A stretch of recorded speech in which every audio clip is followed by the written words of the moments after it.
Hello everyone. Now, you will hear a brief summary of the movie Blood Diamond. Enjoy your viewing. Sierra Leone, 1999.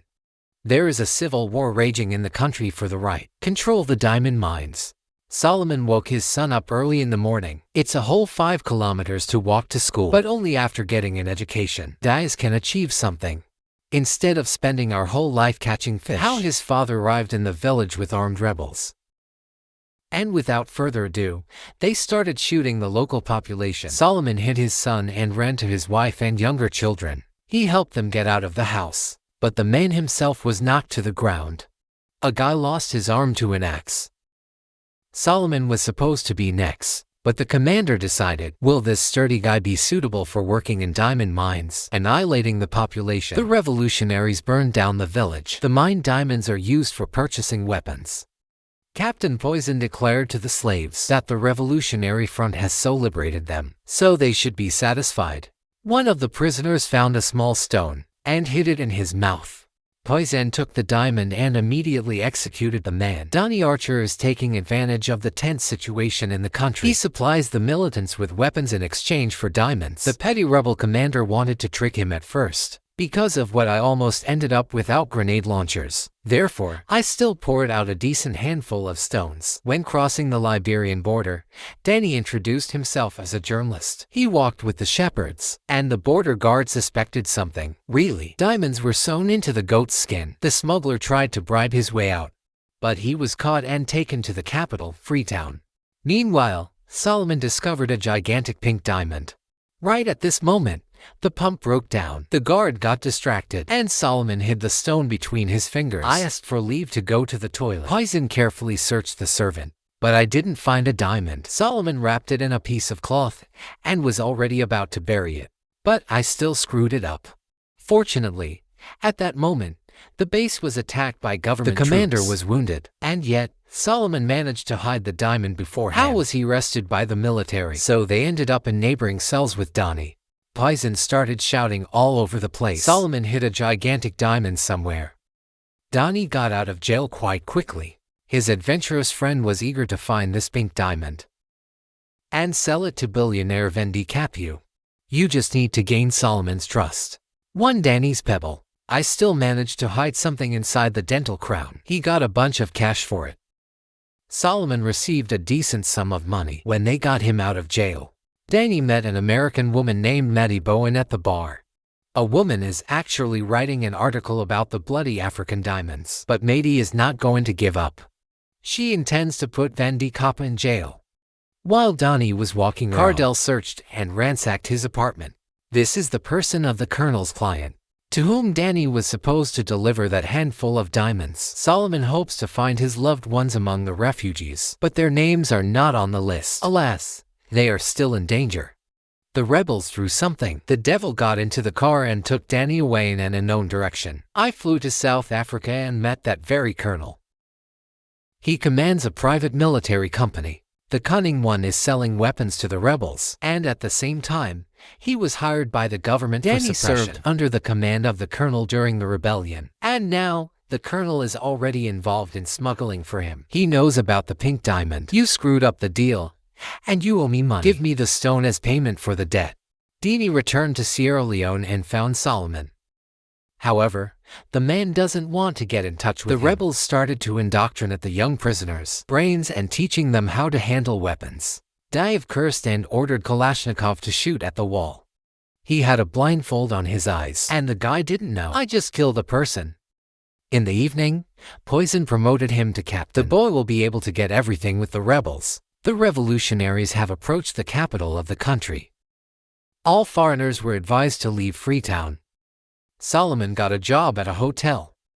So, he hopes to find a buyer for the diamond. Danny asserts that only he can help a man find his 7.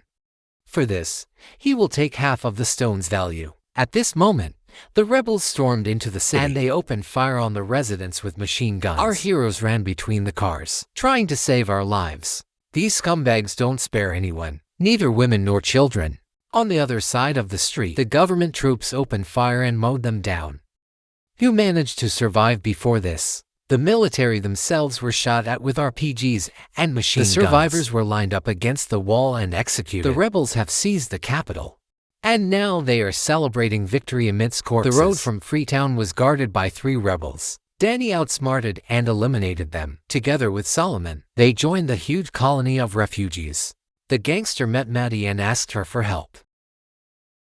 In return, he will provide compromising information on Vendi Capo. He himself wants to help a local resident. Using my connections, the journalist found out Solomon's family is currently in Guinea. The trio arrived at a gigantic refugee camp. There are currently more than 1 million people living in it. Soon, Solomon's wife and children were brought to him, but Dio wasn't with them. So the man found out that his son was captured by the rebels. The military considers there might be rebels hiding among the refugees. Therefore, until the end of the hostilities, they won't let anyone leave from here. Now, Solomon must fulfill his part of the deal and show it. Where is the diamond buried? But they will be able to go further only by pretending to be journalists. So, Danny will need Maddie's help. The man revealed the scheme. How do stones get from Africa to Europe?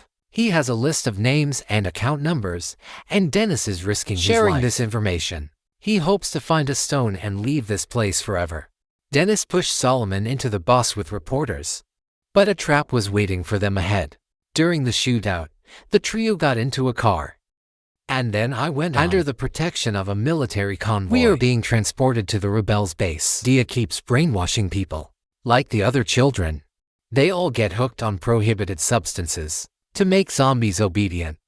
Young militants are shooting from machine guns and wiping out entire villages. Soon, the journalists fell into another ambush. The jeep with the military was blown up, and the bus was riddled with bullets. Dennis barely managed to escape from the shell released from RPG.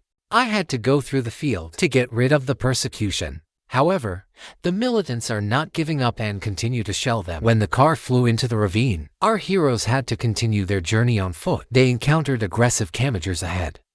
Local militia, which opposes the oligarchs and the military, and they're just protecting their homes. Fortunately, Maggie quickly found a way to get along Benjamin with the Trinity.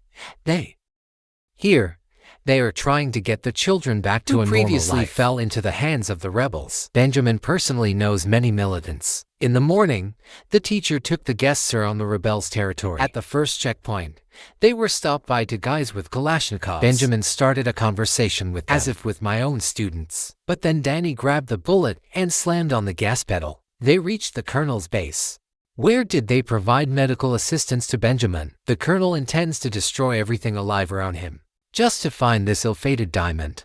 Dini wants to protect the journalist. Therefore, he insists on that, so that she would fly away from here. The woman distracted the guard and helped Danny steal supplies for a future expedition. He doesn't trust the colonel. Therefore, they and Solomon will act independently. Maddie said goodbye to the smuggler and headed towards the airplane. The partners ran into the forest. They were about to make a serious breakthrough.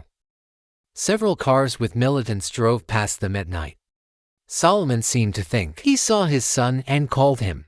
They immediately opened fire on them from dozens of guns. I had to flee again. Dini and Solomon hid under the branches so they wouldn't be noticed. In the morning, an angry smuggler threatened the satellite, who will cut off his head if he sets him up again. Soon they reached the village, in which almost all the residents were killed. Only one old man is left. Let's hope they won't find oil here. Otherwise, we'll have big problems. Solomon headed towards the next village, where the rebels are running amok. He still hopes to save his son, but this contradicts Danny's plans. They got into a fight, and Danny even pulled out a gun. My son is with them. Your son is in the afterlife. He's alive and he's with these crazy people. I have to find him. I won't be able to live. I don't know what Dennis understood about him. Solomon will not back down. Therefore, they waited. We slipped into the camp of the rebels in the dark. Solomon still hasn't found his son there. The partners finally got to the diamond mines. The stone is hidden behind the Dini River camp, and he got in touch with the colonel. Ask him to send a helicopter here. While the helicopter is distracting the rebels, they will get to the diamond. However, Solomon decided to act on his own again. The man sneaked into the camp under the cover of night. Dini followed him and dismissed the sentry. Solomon saw how Dia plays cards with other young killers, and quietly called his son. However, the boy pushed his father away and declared, "You doesn't know him." "Here, then," screamed Dia. In the end, Solomon was captured and transferred to the commander poison. "He's dug up everything here, but I still haven't found the diamond. If Solomon doesn't give the stone, the scumbag will find the remnants of his family, and he will kill them for a very long time. Find a diamond or your family will meet their end." The combat helicopter arrived just in time and got to work. Destroy the base. The rebels are being blown to pieces by missiles. Others are getting shot at, fired from a machine gun. The Chevakoshniks intend to kill absolutely everyone. Danny also joined the battle. Meanwhile, Solomon attacked Poison and spread out his head with a shovel. Diev is terrified of what is happening. He got scared of Danny and started running away from him. Rebels hoped to escape in the jungle. The military was waiting for them. A little more time has passed, and the colonel has completely taken over the base. Man demands to show where is the diamond hidden. If Danny can't convince his friend, they get papules, but Solomon refuses to cooperate. Then Danny led to Colonel Dia. An African will do anything for him. Solomon had no choice left, and he led a small squad to the diamond. The man began to dig and suddenly declared, "That stone is not." Someone took him. The colonel took out the gun. Solomon continued to trick. They say he buried it a little further. Warriors got distracted, and then the comrades went on the attack. They outshot the mercenaries, and Dennis coolly finished off the colonel. Only then did he notice that he was seriously injured. Suddenly Dia pointed a gun at Donnie. Father turned to son, and then the muzzle turned in his direction. Solomon reminded the boy that he is good at school and likes to play soccer. Relatives are waiting for him. "I know you were forced to do evil things. Because you are not evil at all, I am your dad." Dia put the gun down and Solomon hugged his son. At this point, mercenaries opened fire on them. "Had to run away from all my feet. Main get to airpod. Soon a plane will arrive for them." Danny took the diamond and called his accomplice. He demanded to get rid of the fisherman and his son. Because of the blood loss, Danny is severely weakened. Solomon carried him to the mountain on his shoulders. At some point, the smuggler realized, what is his lid? He won't survive. Danny took a look at the pink diamond and gave it back to Solomon. Also, he gave Maddie a V card and a gun in case, if the pilot threatens him. Take the guy home. Take home. Father and son ran to the plane. Danny was covering them with a rifle until the ammo ran out. As promised, Mance called Maddie. Dying, he asked for woe. "By all means, help Solomon. I am happy that we met. I'm happy too that I met you." Danny ended the conversation and died at sunset. Maddie brought Solomon to London. There he met the man Van de Capo, but refused to sell diamond right now. For starters, the billionaire should take him 7 out of Africa. Van de Cap fulfilled his part of the deal, and Solomon is finally reunited with his family. At the same time receiving £2 million in cash, Maddie wrote her best article yet.